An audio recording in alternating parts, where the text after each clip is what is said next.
он делает сначала, а потом, если он взглянет на себя как бы уже назад, в прошлое, со стороны, тогда он может сказать, да, что здорово обстоятельства сошлись. Но чтобы он там что-то рассчитывал, эти люди ходят по лезвию ножа абсолютно все. И те, у кого очень хорошо получается, и у тех, у кого плохо получается. Ну хорошо, вот сегодня вы супер востребованы, у вас какое-то огромное количество концертов. Вот эти сейчас там в интернете объявляют, как это, прайсы называются. Вы там дорого стоите, что вас там на корпоратив куда-то пригласить. Значит, у вас свободного времени не бывает. Не бывает, и мало того, я езжу по концертам не так часто. Ну, я имею в виду, что я просто иногда закрываюсь, и это многие знают, что иногда меня и не вытащишь на концерт. А куда вы закрываетесь? За городом, запираюсь на студии, и все, не хочу ничего играть. Что вы делаете там? Музыку пишу. Пишите музыку? Кинофильмы? Не только. Разную. Занимаюсь чем-то, пытаюсь что-то сделать. То есть еще есть какое-то количество музыки, которые пока не реализованы, да? Еще никто не знает о ней. То есть впереди столько необычного. Нет, я к тому, что я делаю. Я не об этом. Я не планирую вперед, но я делаю, потому что мне доставляет удовольствие заниматься творчеством, и иногда я не езжу на концерты. Петр, вы ешьте конфеты, не стесняйтесь. Да, в общем, на самом деле все для вас приготовлено. Боюсь, что у меня зубы в камере черные. Потому что мы вас ждали, готовились к вашему приходу. И, пожалуйста, порадуйте нас. Нам только это приятно. Тем более, мне кто-то сказал, что вы все время в состоянии какого-то, ну, такого голодного состояния. Вам все время хочется есть. Да. У вас хороший аппетит. У меня хороший аппетит, и потому что подвижная психика. Я прочитал на вашем сайте, что в 2001 году вы даже голодали. И устроились работать специально в ресторан. Нет, это две... Это разные вещи. Ну, как-то вот я связал. Это две разные вещи абсолютно. Потому что то, что я устроился работать в ресторан, это была практика. Мне нужно было немножко понять, как официанты, потому что у меня там была история, мне нужно было официанта сыграть. А то, что я...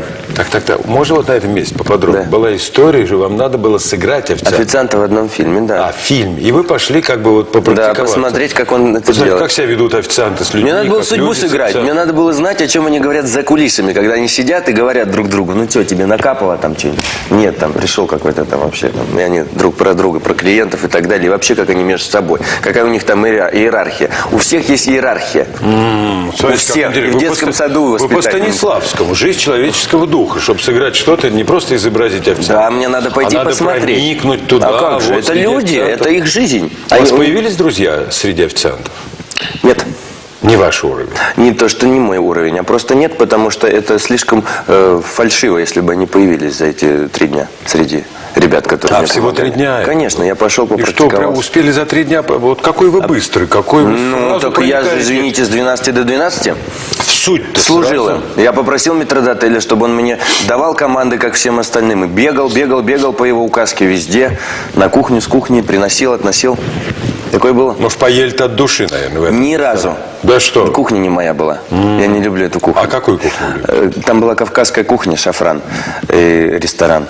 И мне чего-то, я не знаю, могу ли я говорить про ресторан, но кухня была, которую я не очень люблю. Она для меня острая. Я люблю иногда чуть-чуть, но я не могу много. Вот то, что папа у меня готовит плов хорошо или чебуреки, это я еще могу съесть. А иногда вот там острое что-то я не очень. А сами готовите? Яичницу. Нет. Яичницу. Все. Ну вот, говорят, что талантливый человек, талантлив во всем.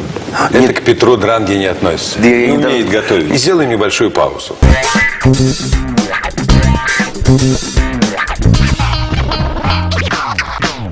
Мы продолжаем наш разговор с Петром Дрангой. Помните 2002 год? Вы уезжаете на Северный Кавказ. Это тоже поиск какой-то? Это что? Это был, во-первых, поиск работы. Мне хотелось поработать по набережной и поиграть там на аккордеоне. И мне хотелось купить аппаратуру, чтобы делать на ней музыку. И я хотел заработать немножко. Да. Во-вторых, я еще за своей любовью там бегал с города в город. И... Кавказская девушка в Чедре? Нет, она была полячка вообще. Она просто из Москвы туда уехала. На Кавказ. Ну, у нее там были родственники, она к ним уехала. Девушка потом вы расстались? С девушкой расстался, и это была очень слезная история. Это была моя большая сильная любовь, которая сильно меня тогда на тот момент подтолкнула тоже на какое-то творчество. Уже вот после девушки, когда у меня пошла история, я один остался с ней, немножечко расстался. Да. Случилось так, что все, я решил, все, делаю все, что могу в музыке, и больше не буду на девушек внимания. То есть, видите, как вот эта жизнь, эта любовь, это... Не получилось. Не состоявшаяся любовь, она в творчество ушла. Да, ушла. Это очень важно для художника. Ну, так вот и случилось, что я потом все равно на девушек стал с ними встречаться, все. Но вот этот был момент переломный, что мне казалось... Не хочу. Никогда. Ни одной девушки в моей жизни. Никогда. Да, не хочу. Но, как выяснилось, в общем-то, и здесь оказался не силен. Появились девушки вновь в его жизни, интересные, яркие. И опять он с ними расставался, встречался. И все это уходило вот в творчество.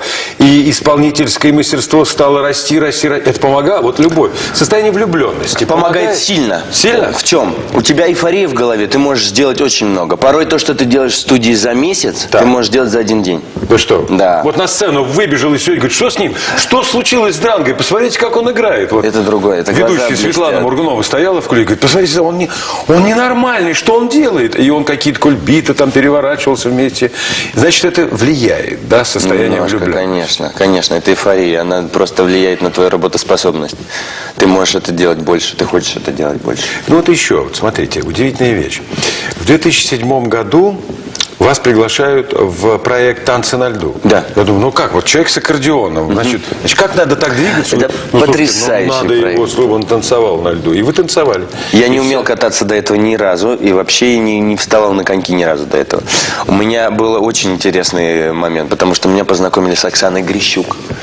Это потрясающая девушка. Ну, она была жесткая.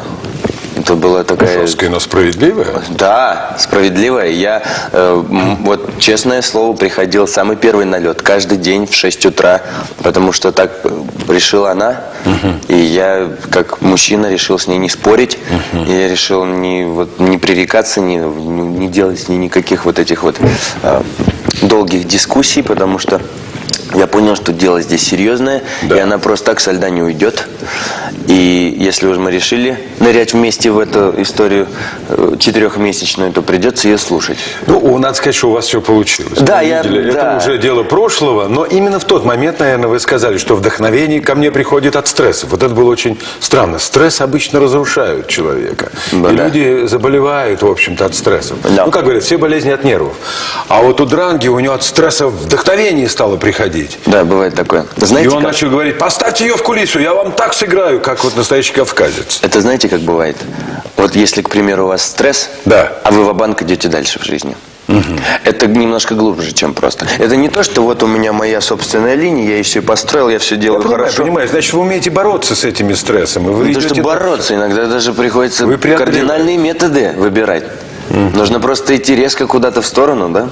Скажите, вот, значит, ну понятно, что вы не так сильно планируете свою жизнь, как вы сказали. Ну то, что вот надо, там, концертная деятельность и так далее. Но тем не менее, вот если поразмышлять, вы никогда не задумывались над тем, ну вот Петр Дранга лет через 10, через 20, вот каким он будет? Не думали об этом? С бородой, седой. Но сейчас Петр Дранга начал фантазировать. Да. Ну вот сегодня вы на сколько лет себя ощущаете?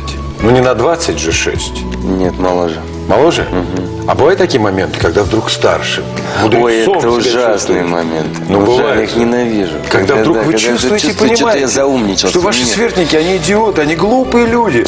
А вы такой мудрец и все понимаете в жизни. Это такое, на самом деле, обманчивое чувство. Это даешь волю какому-то внутреннему своему опломбу за тебя сказать что-то. Я думаю, что сейчас я себя чувствую на 21 год. На 21, на 22. И я знаю почему. Почему? Потому что плаванием занимаетесь? Нет. Потому что у вас террариум дома? Нет. Не единомышленников, а вот всяких? Нет. А у вас до сих пор там крокодил живет дома? Сейчас уже нет. Раньше жил. Кусал даже меня. Сегодня нет у вас ни птичек, никаких, ни животных. Но я бы что-то сделал такое, я бы посадил. Так почему все-таки, извините, ощущаете на 21 год, а то мы сейчас выйдем уже из эфира? Моложе себя ощущаете? Моложе себя ощущаю. Мне кажется, что человек себя может ощущать моложе только по одной причине. Когда он еще что-то не сделал. Когда его внутри нету какого-то груза сильного. Или когда он просто понимает, что то, что он знает, еще недостаточно для того, чтобы сказать, что я мудрый, И я уже знаю эту жизнь столько, что вряд ли кто-то другой мне что-то объяснит. Скорее всего, я еще не знаю столького, и, скорее всего, я еще что-то не сделал, потому что я вообще не чувствую себя человеком, который там в какой-то сфере там, как-то состоялся или что-то. Мне как-то чем дальше, тем мне больше...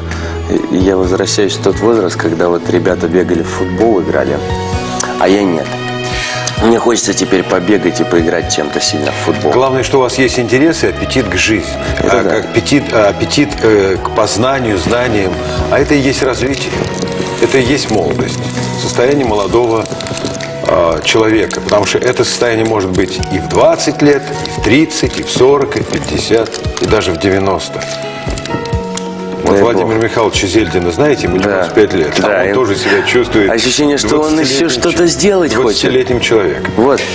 Ну что ж, это замечательно, у вас все впереди, и приятно, что вот так вы существуете и развиваетесь, а главное, и радуете зрителей, нас, зрителей. И поэтому у вас так много поклонниц и поклонников, те люди, которые ждут вашего появления на сцене, в эфире и так далее. Спасибо вам что вы выбрали время, что съели у нас столько много конфет. Потому что это очень приятно. Мало кто пользуется этим.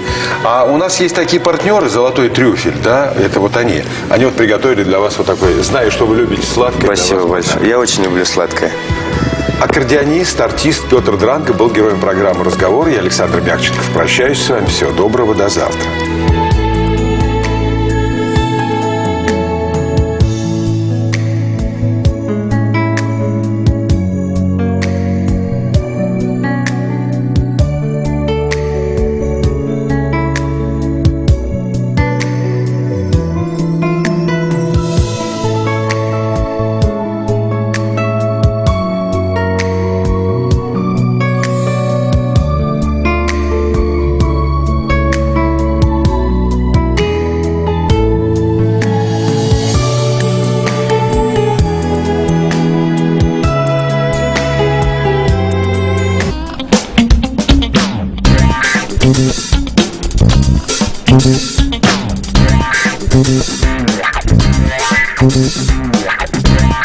Thank you.